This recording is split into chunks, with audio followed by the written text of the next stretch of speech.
Malgré le confinement, les centres sociaux maintiennent le lien avec les habitants à travers diverses actions.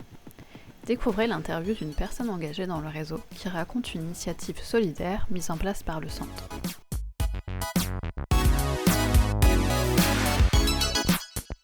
On a continué à être en contact avec le public et à mobiliser des bénévoles. On a dans nos habitudes d'aller dans les groupes d'activités, d'aller à la rencontre des familles, physique, en face à face. Et là, tout ça s'est fait à distance. On a des administrateurs qui sont habitants du territoire. En fait, ce sont eux les premiers qui m'ont fait des retours en me disant nous, on a des voisins qui sont en difficulté pour faire leurs courses. On veut bien prendre du temps et se mettre à disposition pour aider les personnes les plus fragiles. Ils ont fait pas mal de bouche à oreille et ils se sont retrouvés un petit groupe. Et de mon côté, j'ai commencé à m'imaginer comment on pouvait s'organiser, les partenaires. Et assez rapidement, on a pu mettre des personnes qui avaient des besoins de courses. Alors c'était alimentation, pharmacie, face à des bénévoles qui pouvaient se rendre disponibles. C'était un petit noyau de personnes et on a commencé à faire de la communication autour. Et des articles de presse, les réseaux sociaux, auprès de nos adhérents. Et en fin de compte, j'ai reçu beaucoup d'appels de personnes que je connaissais ou que je ne connaissais pas, qui m'appelaient pour me dire mais moi je veux bien me rendre disponible, je veux bien aider d'autres personnes. Et j'ai commencé à avoir une liste qui s'agrandissait avec beaucoup plus de bénévoles que de besoins. Donc je me disais tous ces gens, ils ont envie d'être utiles, ils ont besoin de prendre leur part dans cette crise et ce confinement et comment on va pouvoir aussi répondre à ça. Et puis après, il y a une autre administratrice qui est venue me voir et qui m'a dit mais tu sais Céline, il y a plein de réseaux qui montent des masques, ça pourrait être une bonne idée, j'ai une voisine qui est couturière, j'ai une copine qui est couturière, comment on pourrait faire? Donc j'ai dit ce qu'on peut faire déjà, c'est faire un premier sondage auprès des publics qu'on connaît.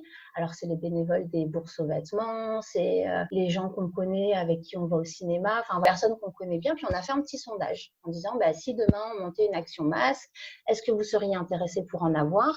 Est-ce que vous avez des compétences et que vous seriez intéressé pour coudre? Et est-ce que si vous ne savez pas coudre, vous seriez quand même intéressé pour vous engager dans cette action? Et en fait, on s'est aperçu en moins de 48 heures qu'on avait reçu énormément de réponses avec des gens qui étaient prêts à s'impliquer d'une manière ou d'une autre, même s'ils ne savaient pas coudre. On s'est dit, là, il y a un deuxième coup à jouer. Et donc, on a commencé à répertorier un peu le nombre de personnes qui pouvaient être actives et comment. Et après, on a commencé à imaginer comment ça pouvait se mettre en place. On s'est dit, parce qu'il y avait aussi tout le protocole à respecter, mais on s'est dit, les couturières peuvent coudre chez elles. Et nous, ce qu'on peut faire pour anticiper le travail que les couturières ont à faire, c'est faire un atelier dans une grande salle pour prédécouper tous les tissus et faire des kits. Comme ça permet à tout un chacun de venir une heure, de venir la journée, de venir toute la semaine pour découper des petits carrés de tissu. Assez rapidement, en fait, on s'est mis en partenariat avec les communes parce qu'on a des gens qui nous ont appelés de partout. Les gens faisaient beaucoup de bouche à oreille, les administrateurs ont appelé leur groupe d'activité, leurs voisins,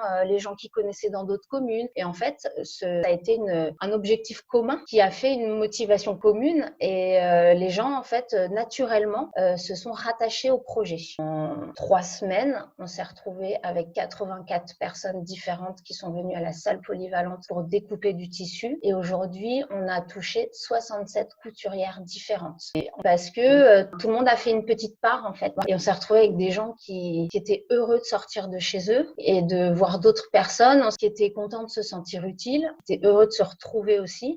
Après, c'est vrai que le partenariat avec les communes nous a bien aidés parce que chaque commune a fait la pub dans sa commune auprès de son propre réseau, en fait. Donc, alors aujourd'hui, pour moi, c'est un peu compliqué de faire un bilan complet parce que j'ai pas assez de recul, parce qu'on est encore un peu dedans. Par contre, il y a quelque chose qui est sûr, c'est que ça va avoir de l'impact, en fait, avec nos contacts et nos rapports avec les habitants et les communes. Je pense que cette action, ça nous a permis d'échanger avec les gens, de se présenter, d'expliquer concrètement ce qu'on faisait. On s'est aperçu que les gens disaient, ah bon, on savait pas ce que vous faisiez. Donc déjà, ça a permis, je pense, un regard différent sur le centre socioculturel. Ça a aussi permis de motiver un groupe de personnes, de bénévoles pour mettre en place un atelier couture à la rentrée. Il y a eu plein de demandes, plein d'envies, avec avec des personnes qui se proposent d'être bénévoles dans ce réseau-là. Que là, on a semé des petites graines en fait, et que dans les semaines ou les mois à venir, toutes ces petites graines vont pousser et qu'on va pouvoir faire des choses différentes avec les habitants, et surtout qu'on a touché des habitants